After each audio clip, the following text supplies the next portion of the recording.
مختلف علاقو کې چې کوم بارانونه شوي دي د هغې د وجې الرټ جاري شو.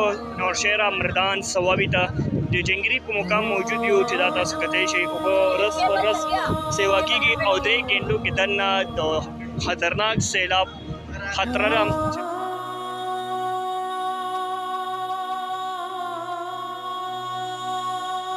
بسم الله الرحمن الرحیم. څنګه چې تاسو ته پته ده چې د سیند راتلو خطره ده، موږ ته د خپل ډسټرکټ ایمرجنسي افیسر چې کوم دی رفیع الله مروت صاحب د هغه آرډر باندې موږ راغلل، موږ د سیند غاړې ته ډیوټي ولګوله. موږ ته ووایي چې تاسو خلک آګاه کړئ چې د دې سیندونو د غاړې نه لرې شي او خپل ضروري سامانونه هم د سیندونو د غاړې نه اوسي، یا چې کوم ځناور دي هر څه چې دي هغه د سیندونو د غاړې نه خوړونو د غاړې نه لرې کړي او خپل ځانونه هم سیف کړي. صحیح ده. او باقاعده تاسو چې